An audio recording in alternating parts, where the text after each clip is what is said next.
Ang pinakamakapangyarihang tao sa mundo ay kakababa lamang mula sa isang bangka patungo sa isang isla na may sukat na 220 kilometro. May populasyon na 12,000 tao. Iyon na lang ang natira sa kanya. Ang kanyang pangalan ay Napoleon Bonaparte. Ang bawat hari, bawat emperador, bawat general sa Europa ay kumbinsidong hindi na nila siya muling maririnig. Na mabubulok siya sa islang iyon. Makakalimutan. Tapos na. Mali sila. Makalipas ang 272 araw mula ngayon, babalik si Napoleon sa Paris at muli niyang pamumunuan ang France. Kaya paano nagawa ng isang lalaking pinagtaksilan ng lahat sa kanyang paligid, ipinatapon ng isang buong kontinente, na wala nang natira kundi 700 sundalo, na mabawi ang pinakamakapangyarihang bansa sa Europa. Ganito, Elba, buwan ng Mayo sa taong 1814. Gumigising si Napoleon Bonaparte tuwing umaga sa isang isla na kaya niyang tawirin sakay ng kabayo sa loob ng 2 oras. Ito na ang kanyang buhay ngayon. Ang lalaking minsang nag-inspeksyon ng mga hukbong may 250,000 sundalo ay ngayon ay nag-iinspeksyon ng isang daungan na puno ng mga bangkang pangisda. Ang lalaking bumuo ng batas na naging pundasyon ng makabagong Europa ay ngayon ay umaayos ng mga alitan ng mga lokal na magsasaka. Ang kanyang palasyo ay isang payak na villa na nakaharap sa dagat. Maliit na mga silid, simpleng kasangkapan, walang kapantay sa Versailles. Walang katulad ng mga imperial na tirahan na kanyang tinirhan sa buong Europa. Isa lamang itong bahay sa burol na may tanawin ng tubig na hindi niya matawid. Nag-atas ang mga Briton ng isang tagamasid upang bantayan siya, si Colonel Neil Campbell. Ang kanyang tungkulin ay tiyakin na mananatili si Napoleon sa isla. Madalas siyang bumibisita, pinagmamasdan siya, at nag-uulat pabalik sa London. Mukha siyang kontento. Sumulat si Campbell, siya ay naghahalaman, sumasakay sa kabayo, nagbabasa. Ang hindi isinusulat ni Campbell dahil hindi niya alam ay kung ano ang binabasa ni Napoleon. Bawat pahayag ang kaya niyang makuha. Bawat liham na naipapasok sa tulong ng mga tapat na kaalyado. Bawat piraso ng impormasyon tungkol sa nangyayari sa France. At ang nangyayari sa France ay eksakto kung ano ang inaasahan ni Napoleon. Si Haring Louis ang ika-18 ay isang kapahamakan. Ang mga sundalong lumaban para kay Napoleon sa loob ng 20 taon ay tinatanggal ng walang pensiyon, pinapahiya, pinauuwi na walang dala.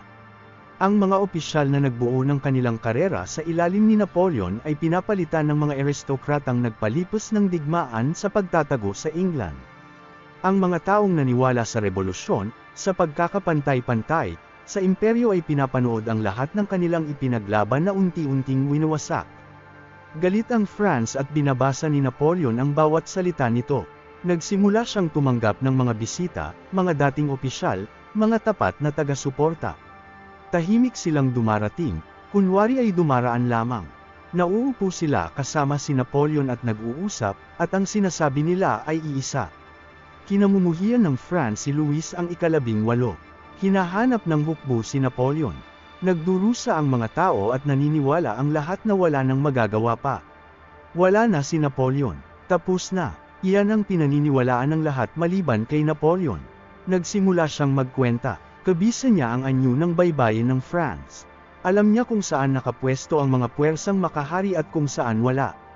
Alam niya kung aling mga rehimyento ang pinakamatagal na naglingkod sa ilalim niya, kung aling mga general ang dala pa rin ang kanyang larawan, kung aling mga daan ang patungo mula sa baybayin ng Mediterranean papuntang Paris nang hindi dumadaan sa mga kuta ng mga makahari. Alam din niya na si Campbell, ang kanyang Britong tagamasid, ay madalas umalis patungo sa mainland ng Italia upang bisitahin ang isang babae. Mga regular na pagkawala, mga puwang sa pagbabantay na madaling hulaan. Inipon ni Napoleon ang impormasyong ito. Siya ay naghahalaman, sumasakay sa kabayo, nagbabasa, naghihintay, at pinaplano ang pinakamatapang na pagbabalik sa kasaysayan ng militar. Pagsapit ng buwan ng Pebrero sa taong 1815, nasa kanya na ang lahat maliban sa isang bagay, ang tamang sandali. Noong ika-26 ng Pebrero, naglayag si Campbell patungo sa baybayin ng Italia. Karaniwang pagbisita, inaasahang babalik sa loob ng 3 araw. Pinanood ni Napoleon ang barkong Briton na mawala sa abot tanaw. Pagkatapos ay humarap siya sa kanyang punong kawani. Aalis tayo ngayong gabi. Malapit ng lusubin ni Napoleon Bonaparte ang France na may 700 sundalo laban sa isang hukbong may 200,000 tauhan. At gagawin niya ito gamit ang 7 bangkang pangisda. Ika-26 ng Pebrero, taong 1815. Gabi, ang maliit na pangkat ng barko ni Napoleon ay nasa daungan ng Porto Ferro, tahimik na nagkakarga. Walang ilaw, walang ingay. 700 sundalo ang umaakyat sa mga bangka sa dilim. Hindi ito mga bagong recruit. Mga veterano ito, mga lalaking lumaban sa Austerlitz, sa Wagram, sa Moscow. Mga lalaking sumunod kay Napoleon sa buong Europa at pabalik. Naglakad si Napoleon sa pantalan, siya mismo ang samuri sa mga barko, kinausap ang mga sundalo. Siya ay kalmado, nakatuon, katulad ng dati bago ang labanan. Lumapit sa kanya ang isang opisyal ng tahimik. Emperador, paano kung salubungin tayo ng mga puwersang makahari sa dalampasigan? Hindi huminto sa paglalakad si Napoleon. Kung ganoon, haharapin natin sila sa dalampasigan.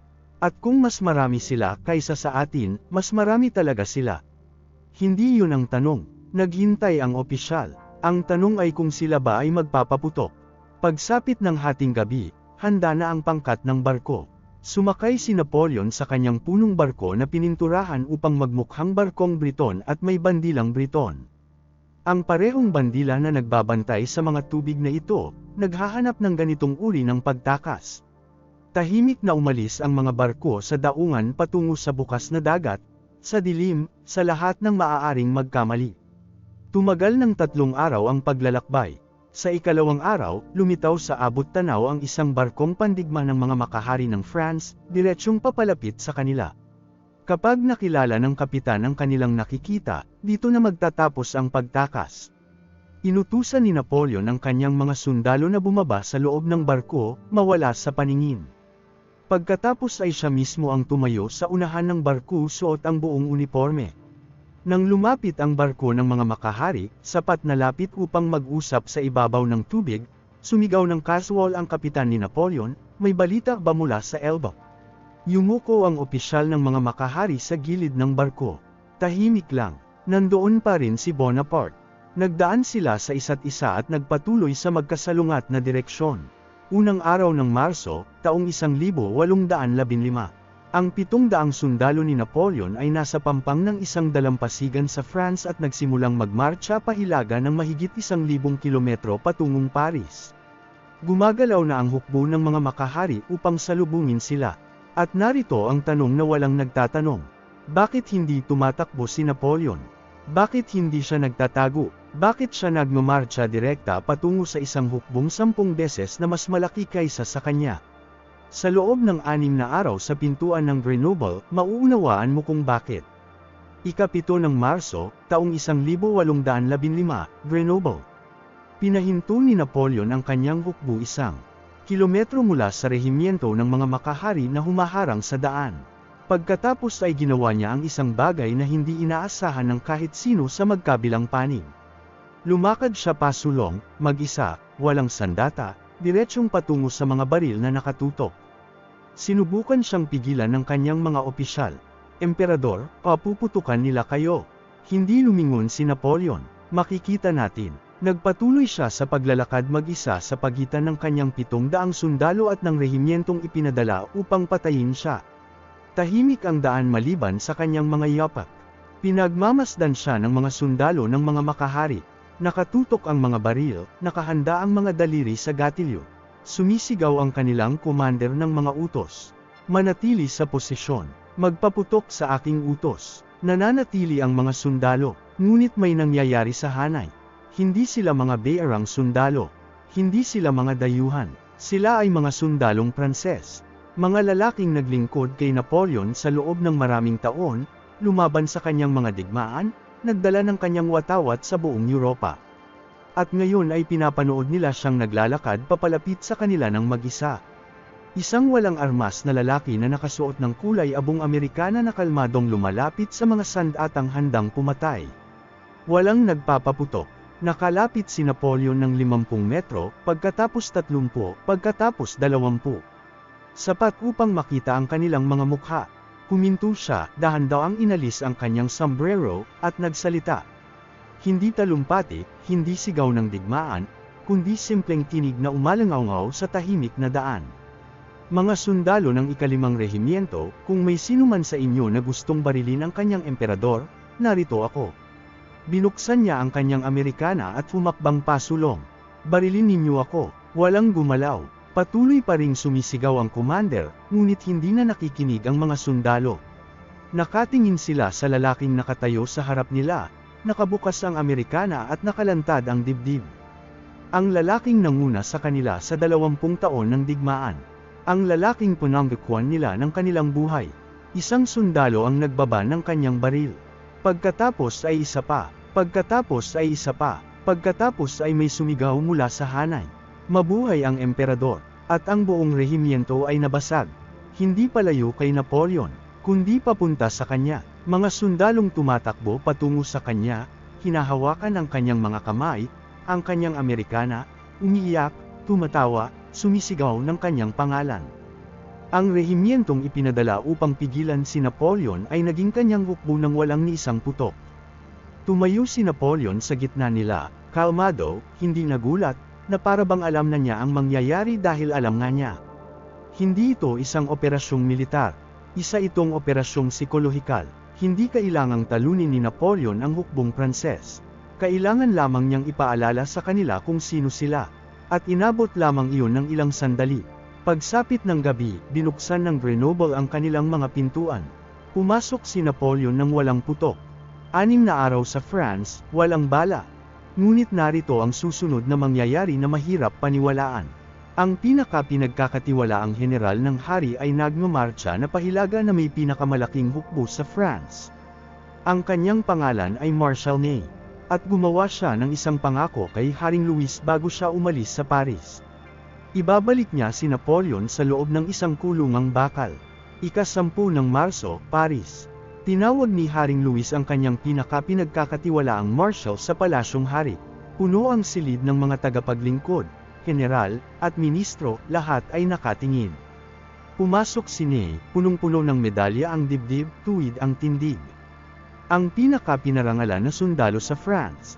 Tumingin ang hari sa kanya at nagsalita ng malinaw upang marinig ng lahat. Marshal Ney, si Bonaparte ay nagmamarcha patungong Paris. Kailangan kitang pigilan siya. Hindi nag-atubili si Ney. Tumayo siya ng tuwid at ginawa ang kanyang pangako sa harap ng buong hukuman.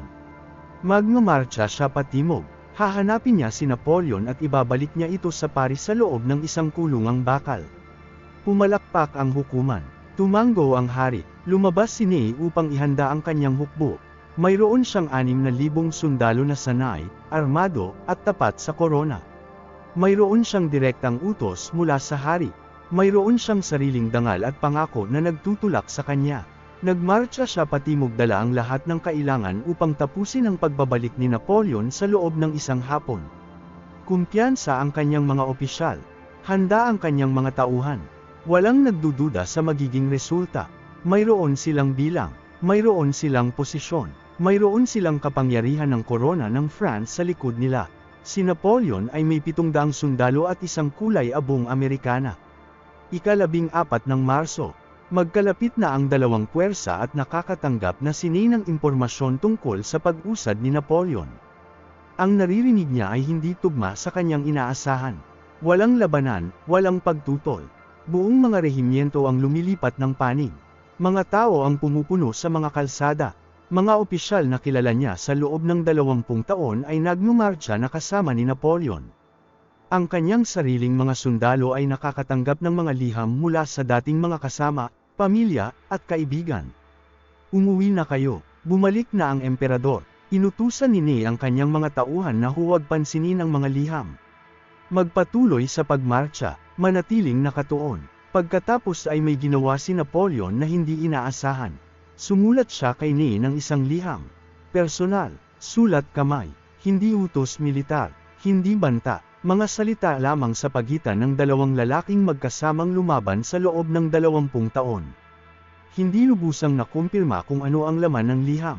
Ngunit ng gabing iyon, binasa ito ni Ney ng mag-isa sa kanyang tolda at may nagbago. Kinabukasan, tumayo si Ney sa harap ng kanyang 6,000 sundalo, Itinaas ang liham, binasa ito ng malakas. Pagkatapos ay huminto, tumingin sa kanyang mga tauhan, sa kanilang mga mukha, sa mga medalya sa kanilang dibdib, sa mga sugat na kanilang dala mula sa mga laban na kanilang pinagsamahan sa ilalim ng iisang watawat. Mga sundalo, ang layunin ng mga Bourbon ay tuluyan ng nawala. Ako mismo ay sasama sa kanya. Ilang sandali ng katahimikan, pagkatapos ay nagsimulang magdiwang ang 6,000 sundalo. Nang araw ding iyon, sumakay si Ney patungo sa hanay ni Napoleon. Nakita siya ni Napoleon, tumigil sa pagmamartsa, at naghintay. Lumapit si Ney, bumaba sa kabayo, at tumayo sa harap ng lalaking kanyang pinagtaksilan ang isang hari. Sandaling walang nagsalita, pagkatapos ay humakbang si Napoleon at niyakap siya. Kaibigan ko, dumating ka sa eksaktong oras na kailangan kita. Walang sinabi si Ney. Gumawa siya ng pangako sa isang hari ilang araw lamang ang nakalipas. Sinira niya iyon, ngunit gumawa rin siya ng ibang pangako sa ibang lalaki 20 taon na ang nakaraan. At iyon ang mas matibay. Mayroon ng 7,000 sundalo si Napoleon, 3 araw na lamang patungong Paris. Nabalitaan ni Haring Louis ang ginawa ni Ney ng gabing iyon. Namutla ang kanyang mukha, tumingin siya sa kanyang mga ministro. Walang nagsalita dahil wala nang dapat sabihin. Nawala na ang lahat, bawat hukbo, bawat general, bawat lungsod, lahat ay bumaling. Tumayo siya, pumunta sa kanyang pribadong silid, at nagsimulang mag-empake. Ang hari ng France ay tatakas mula sa kanyang sariling kabisera sa kalagitnaan ng gabi, at hindi pa nagpapaputok si Napoleon ni isang bala upang mangyari iyon. Ika-20 ng Marso, taong 1815. Ang trono ng France ay walang nakaupo sa loob ng 6 na oras nang pumasok si Napoleon Bonaparte sa Paris. Umalis si Haring Louis ng hating gabi ng tahimik. Walang anunsyo, walang talumpati, walang huling pahayag, tanging isang karwaheng naglaho sa dilim patungong Hilaga. Natagpuan ng kanyang mga tagapaglingkod ang kanyang silid na walang laman kinabukasan. Tumakas ang hari ng France mula sa kanyang sariling kabisera sa kalagitnaan ng gabi. At ngayon, makalipas ang 6 na oras, narito na ang lalaking dahilan ng kanyang pagtakas. Pumasok ang hanay ni Napoleon sa Paris mula sa timog. Kumalat ang balita sa lungsod ng mas mabilis kaysa sa kanyang mga sundalo. Narito na siya, totoo, narito na siya. Naglabasan ang mga tao sa mga kalsada. Nagbukas ang mga bintana. Nagtipon ang mga tao sa bawat sulok. Pagsapit ni Napoleon sa palasyo ng Tuileries, ang kalsada ay punong-puno na at hindi na makagalaw ang kanyang karwahe. Sinubukan ng mga sundalo na gumawa ng daan. Imposible, hindi galit ang mga tao. Kabaligtaran, sumisigaw sila ng kanyang pangalan, naghahadyas ng sombrero, hinahawakan ang kanyang karwahe, umiiyak, tumatawa, nagsisiksikan upang mahawakan lamang ang pintuan. Bumaba si Napoleon. Sumabog ang sigawan ng mga tao. Hindi siya nagsalita, hindi na kailangan. Tumayo lamang siya habang nagwawala sa saya ang Paris sa paligid niya. Pinalibutan siya ng kanyang mga opisyal at sinubukang dalhin sa pasukan ng palasyo. Halos imposible dahil sa dami ng tao. Hinahawakan ng kanyang Amerikana, ang kanyang kamay, ang kanyang sombrero. Mga dating sundalo na sumisiksik upang makipagkamay. Mga babaeng naghahadyas ng bulaklak. Mga batang binubuhat upang makita siya. Sa loob ng Tuileries, naglakad si Napoleon sa mga silid na hindi niya nakita sa loob ng maraming buwan. Lahat ay eksaktong iniwan ni Louis. Ang mga kasangkapan, ang mga pinta, ang mga opisyal na dokumento na nasa mesa pa rin. Umalis ang hari nang nagmamadali na hindi man lamang naayos ang kanyang mga papeles. Nang gabing iyon, nagdiwang ang Paris. 19 na araw, iyon lamang ang tinagal. Dumating si Napoleon na may 700 sundalo sa unang araw ng Marso. Pumasok siya sa Paris sa ika-20 ng Marso.